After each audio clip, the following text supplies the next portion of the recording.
Hello everyone, welcome back to my YouTube channel. तो friends, आज मैं आप लोगों के लिए फिर से लेके आई हूँ किचन से जुड़े हुए बहुत ही कमाल के टिप एंड ट्रिक्स जो आपके घर के कामों को बेहद आराम देंगे और आपकी जो दौड़ भरी ज़िंदगी है उसमें आपको ये टिप्स बहुत ज़्यादा यूज़फुल रहने वाले हैं। तो चलिए फिर आज हम देख लेते हैं बहुत ही कमाल की किचन से जुड़े हुए टिप एंड हैक्स जो आपको बहुत ज़्यादा यूज़फुल रहने वाले हैं। और साथ ही फ्रेंड्स, चैनल पे अगर आप नए हो तो चैनल को सब्सक्राइब, वीडियो को लाइक एंड शेयर ज़रूर करना। चलिए फिर देख लेते हैं आज के बहुत ही इजी और सिंपल किचन टिप्स। सबसे वाली पहली टिप्स है हमारी इस तरीके के जो हमारी वाइट ड्रेस होती, कपड़े होते, हमारे जो स्कूल की यूनिफॉर्म है उनको इस तरीके से जो इंक है उससे ख़राब कर लाते हैं। कपड़ों के ऊपर कई बार एक दूसरे के ऊपर पेन चला देते हैं या फिर पेन की जो इंक है वो निकल जाती है। तो आज इसको निकालने का मैं बहुत ही आसान तरीका आपको बता रही हूँ। तो यहाँ पे आपको लेना है डिटॉल। ज़्यादा कुछ नहीं करना है, बस डिटॉल लेना है। और डिटॉल लेने के बाद में फिर आपको एक लेना है टीथ ब्रश। तो यहाँ पे ले लिया है हमने टीथ ब्रश और इस तरीके से आपको डिटॉल में डुबोते हुए इसके ऊपर रब कर देना है। यहाँ पे आपको 2 से 3 मिनट लगातार इस तरीके से रब करना है। इसके अंदर जितनी भी जो इंक लगी हुई है सारी इंक बहुत अच्छे से निकल जाएगी। आपको ज़्यादा कुछ नहीं करना है, बस आपको थोड़ा सा लेना है डिटॉल। डिटॉल सबके घर में होता है, सब लोग रखते हैं। जब भी आपके कपड़े पर अगर स्याही या इंक गिर जाती है, लग जाती है, कपड़े ख़राब हो जाते हैं और आप सोचते हैं अब ये सही नहीं निकलेगी, तो उसके लिए आपको ये वाला हैक्स आजमाना है। तो यहाँ पे सबसे पहले आपको डिटॉल इस तरीके से लगा देना है और कुछ मिनट के लिए छोड़ देना है और इस तरीके से आपको इसको रब करना है डिटॉल लगाते हुए। तो यहाँ 2 से 3 मिनट में आपकी जो सारी इंक है वो बहुत अच्छे से क्लीन हो जाएगी। तो मैं यहाँ पे इस तरीके से इसको रब कर दिया है। अब रब करने के बाद मैं इसको वैसे आपको अभी धुल के दिखा देती हूँ, नहीं तो आपको इसको 3 से 4 मिनट के लिए, 5 मिनट के लिए इसको छोड़ देना था। तो लेकिन मैं यहाँ पे इसको धुल के ले आई हूँ। तो कोई भी आप साबुन लीजिए और उसको लगाकर इसे धुल दीजिए, बहुत अच्छे से निकल जाएगी। तो मैं उम्मीद करती हूँ छोटा सा आइडिया आपको पसंद आया होगा। एक बार आप लोग भी इसे ज़रूर ट्राई करना, बहुत यूज़फुल है, बहुत ज़्यादा आप लोगों के लिए काम आने वाला है। तो इसे एक बार ट्राई ज़रूर करना और वीडियो अच्छी लगी हो तो एक लाइक ज़रूर कर देना। ज़्यादा आपको कुछ नहीं लेना, सिर्फ एक ही चीज़ से बहुत अच्छे से ये क्लीन हो जाएगा। चलिए फिर हम बढ़ते हैं अगले वाली नेक्स्ट टिप की ओर। तो ये वाली टिप्स है हमारे इस तरीके के जो केचप के पैकेट्स ख़त्म होने के बाद पैकेट्स रह जाती है और उसे हम ऐसे ही फेंक देते हैं। तो आज इसका मैं आपको बहुत ही गजब का आइडिया बताने वाली हूँ। तो यहाँ पे सबसे पहले केचप का जो पैकेट है वो ख़त्म हो गया, तो उसको हम सबसे पहले धुल लेंगे। तो ये मैंने अंदर से क्लीन कर लिया था और उसके बाद में अब मैं इसको किस लिए काम में लूँगी, क्या काम में लूँगी, वो भी मैं आपको बता देती हूँ। तो ये बहुत ही ज़्यादा आप लोगों के यूज आने वाला है, बहुत ही ज़्यादा। जिसे हम बेकार समझ के फेंक देते हैं वो आप अब के बाद में बिल्कुल भी इसे बेकार समझकर नहीं फेंकने वाले हो। तो चलिए फिर इसको हम किस तरीके से यूज़ में लेने वाले। तो सबसे पहले आपको इसके अंदर हल्की सी हवा भर देनी है, जिसके बाद में आपको इसमें हल्का गुनगुना पानी लेना है। यहाँ मैं इसमें गुनगुना पानी भर दे रही हूँ। हवा मैंने पहले इसलिए भरी थी ताकि ये फूल जाए तो इसके अंदर पानी अच्छे से जा सके। तो यहाँ पे मैंने पूरी जो पैकेट थी उसको अच्छे से गर्म पानी से भर दिया है। तो हल्का गर्म पानी, जितना आपको गर्म पानी चाहिएगा उतना आप इसमें गर्म पानी ले लें। अब इससे आपको जब भी ज़रूरत पड़े, पैरों की सिकाई करनी हो या फिर आपका पेट दर्द हो रहा हो, कमर दर्द हो रही हो, या जहाँ भी आपको इससे जब भी कोई दिक्कत आती है, तो यहाँ पे हमें जो हॉट वाटर का पैकेट लाने पड़ते हैं उसकी वजह आप इसे यूज़ में ले सकते हैं। तो यहाँ पे इस तरीके से आप इसे यूज़ में ले सकते हैं। ये महिलाओं के लिए या फिर हर किसी के लिए बहुत ज़्यादा यूज़फुल रहेगा। जब भी आपके पैर में दर्द है तो पैरों के ऊपर इस तरीके से आप सिकाई कर सकते हो, या फिर आपको इस तरीके से नहीं करना है या फिर आपके कहीं और जगह भी दर्द हो रहा है, पेट में भी सिकाई करनी है, या फिर काफ़ी सारी महिलाओं के साथ दिक्कतें होती है, उनको इसकी बहुत ज़्यादा ज़रूरत पड़ती है, तो उसके लिए बहुत ही ज़्यादा यूज़फुल टिप्स रहेगी।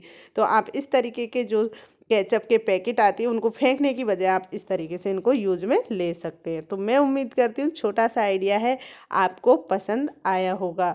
तो चलिए फिर हम बढ़ते हैं अगले वाले नेक्स्ट आइडिया की तरफ। तो ये वाली टिप्स है हमारी बहुत ही ज़्यादा महिलाओं के लिए यूज़फुल और बहुत ज़्यादा काम आने वाली। तो यहाँ पे आपको लेना है कच्चा दूध। कच्चा दूध आपको घर पे ही गाय का या भैंस का कोई भी ले सकते हो। और उसके अलावा आपको ये लेना है जायफल। जायफल 5 से 10 रुपए की आ जाती है और ये महीने भर तक चलती है। तो आपको दोनों चीज़ लेनी है और इनका अब हमें एक बढ़िया सा पेस्ट बना लेना है। तो यहाँ पे आपको कच्चा दूध डाल देना है, कहीं आपके पास सिलबट्टा हो या कहीं पे भी सिंक पे भी या स्लिप पे भी आप इसे घिस सकते हो, लेकिन इसे हमें सिर्फ कच्चे दूध के अंदर ही घिसना है। इस तरीके से आप इसे घिसिए 4 से 5 मिनट लगातार। इस तरीके से आप घिसोगे तो इसका एक बहुत बढ़िया पेस्ट बनकर तैयार हो जाएगा। तो ये आपको काम देने वाला है बहुत ही ज़बरदस्त। जैसे कि आपके फेस पे जो झाई वगैरह है या फिर आपके फेस पे कहीं पे बहुत ज़्यादा डार्क सर्कल है, तो उनके लिए बहुत ही ज़्यादा यूज़फुल है, बहुत ही ज़्यादा काम देने वाली है।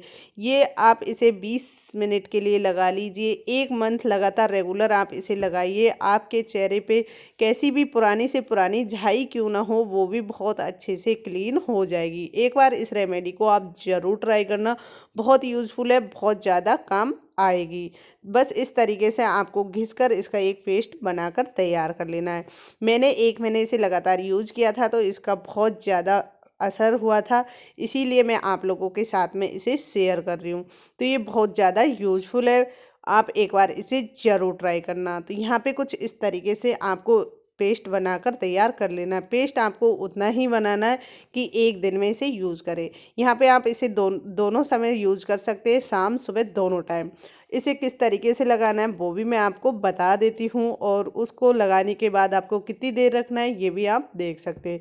तो यहाँ पे आपको इस तरीके से फिंगर की सहायता से हल्का हल्का दबाते हुए इस तरीके से आपके फेस पर लगा लेना है। यहाँ पे इस तरीके से आप जब लगाओगे और जब ये सूख जाए, एकदम ड्राई हो जाए, कम से कम 20 से 25 मिनट आपको इसको फेस पर छोड़ देना है। सुबह और शाम दोनों टाइम लगाइए। आपके 1 महीने में आपके चेहरे पे कितनी भी कैसी भी डार्क झाई होगी वो भी एकदम क्लीन साफ होने लगी। तो मैं उम्मीद करती हूँ ये टिप्स आपको पसंद आई होगी। चलिए फिर देखते हैं अगली टिप्स। तो यहाँ पे हमारे जो चार्जर है कुछ इस तरीके से टूटने लगते हैं, ख़राब होने लगते हैं और हमारे जो चार्जर है वो ख़राब हो जाते हैं। तो आज इनके लिए मैं आपको बहुत ही बढ़िया, बहुत ज़बरदस्त तरीका बताऊंगी। यहाँ से जो हमारे चार्जर है वो बिल्कुल भी नहीं टूटेंगे। तो यहाँ पे हमें क्या करना है, क्या लगाना है, उसके लिए मैं आपको बहुत ही बढ़िया तरीका बताने वाली हूँ। इस आइडिया से आप आपके चार्जर को सालों साल तक चला सकते हो और आपके जो चार्जर वो बिल्कुल भी नहीं टूटेगी, चार्जर की लीड।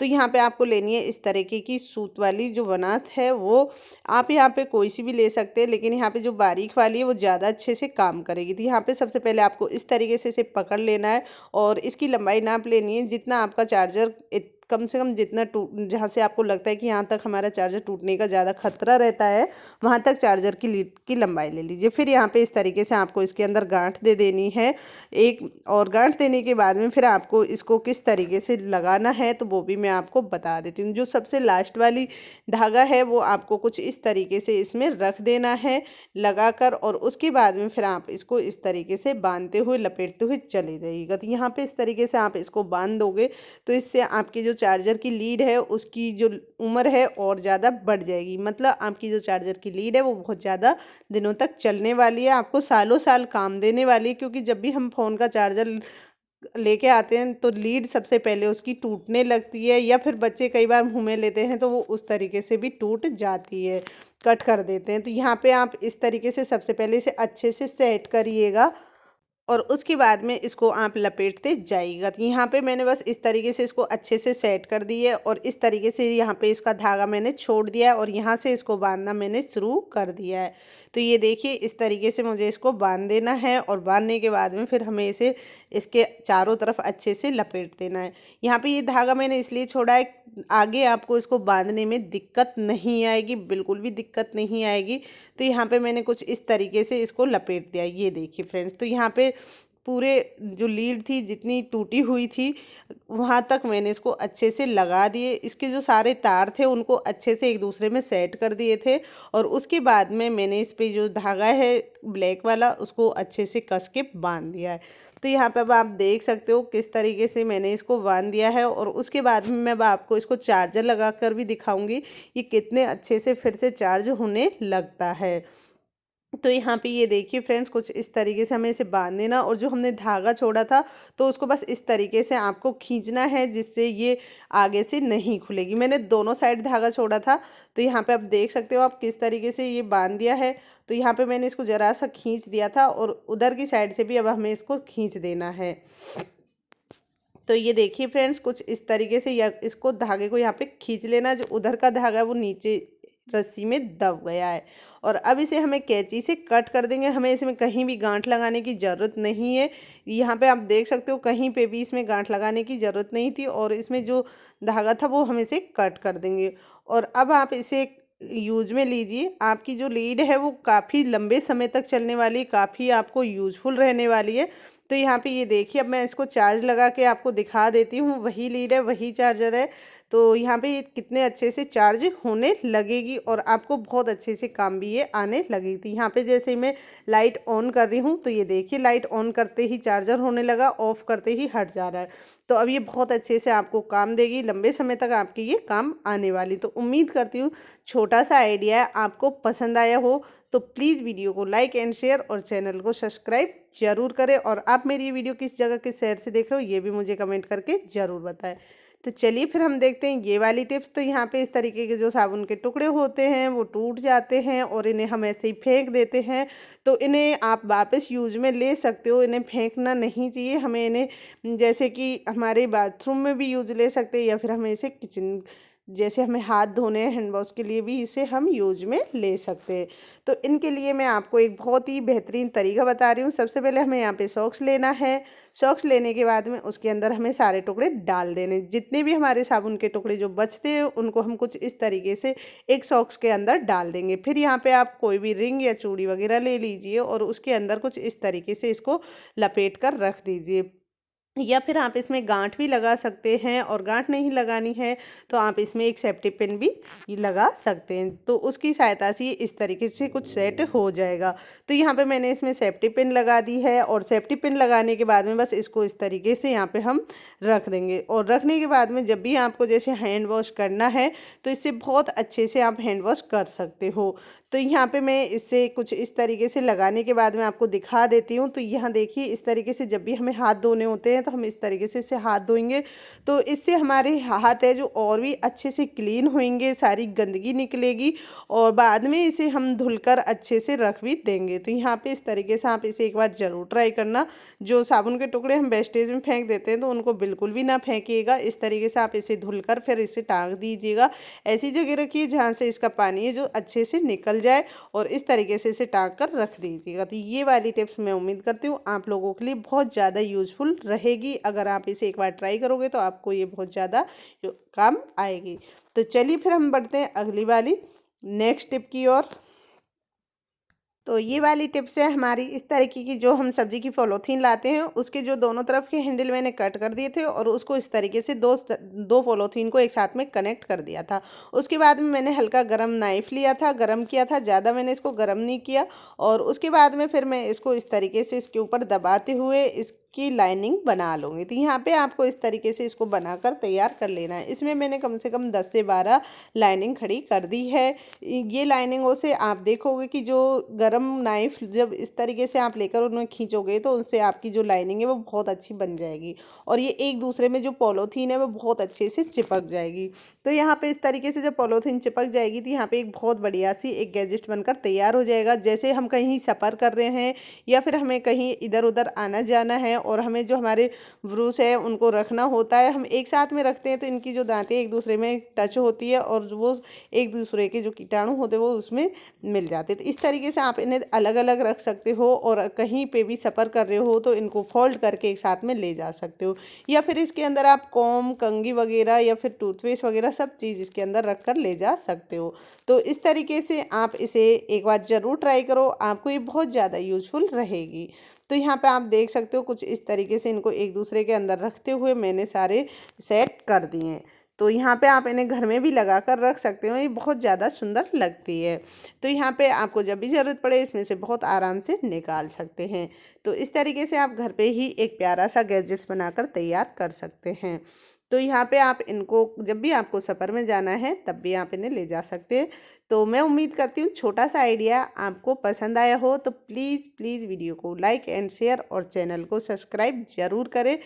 तो चलिए फिर हम बढ़ते हैं अगले वाले नेक्स्ट टिप की और टिप है अगली हमारी लहसुन को छीलने को लेकर। तो लहसुन को हम जब छीलते हैं तो कई बार छिल नहीं पाता है, तो छिलते छिलते हमारे नाखून भी फंस जाते हैं, नाखून में फंसने लगता है। तो इसको कैसे छीलें, तो उसके लिए मैं बहुत अच्छी टिप्स आप लोगों के साथ में शेयर कर रही हूँ। तो क्या करना है कि जब भी हम लहसुन लेके आए तो कुछ इस तरीके से हम कलियाँ छीलते हैं, तो उसकी वजह हमें क्या करना है कि यहाँ पे इस तरीके से हमें पूरी पोत लेनी है और इसको हमें छीलना नहीं, यहाँ पे लेना है हमें ये।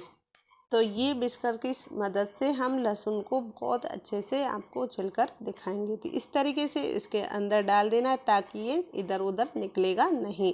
और फिर हमें इसका क्या करना है कि इस तरीके से यहाँ पे हम गैस चलाएंगे और गैस पे इसको पलटते हुए गोल गोल राउंड घुमाते हुए इसको अच्छे से जो इसका छिलका है वो पूरा अच्छे से निकल जाएगा। तो यहाँ पे इस तरीके से आप करोगे ना तो इसका छिलका भी बहुत अच्छे से निकल जाएगा और आप इसे बहुत आसानी से छील सकते हो। तो यहाँ पे ये देखिए इस तरीके से हमें ज़्यादा नहीं करना, हल्की हल्की आंच में ही इसको ऊपर ही रख कर करना है। अब इसे हम बाहर निकाल लेते हैं। गर्म है तो पहले इसको ठंडा होने दीजिए, फिर किसी की सहायता से इस तरीके से आप इसे निकाल लीजिए लहसुन को। फिर इस तरीके से हाथों में लीजिए और इसे अच्छे से रब कर लीजिए, दोनों हाथों से अच्छे से इस तरीके से मसलिए। उससे क्या होगा कि जो लहसुन का छिलका है वो बहुत आसान से उतर जाएगा। तो यहाँ पे इस तरीके से लहसुन का छिलका बहुत आराम से निकल गया सब पे से और यहाँ पे बहुत ही जल्दी आप लहसुन को छील कर रख सकते हो। तो कुछ ही मिनटों में आप ढेर सारा लहसुन छील कर स्टोर कर सकते हो। तो स्टोर अगर आपको करना है तो कोई कंटेनर लीजिए, काफ़ी सारा अगर आपको लहसुन छीलना है कंटेनर लेकर उसमें आप इसको डाल दीजिए और ऊपर से फिर उसमें वाइट विनेगर डाल दीजिए और वो आपका जो लहसुन है वो सालों तक ख़राब नहीं होगा। उम्मीद करती हूँ टिप पसंद आई होगी।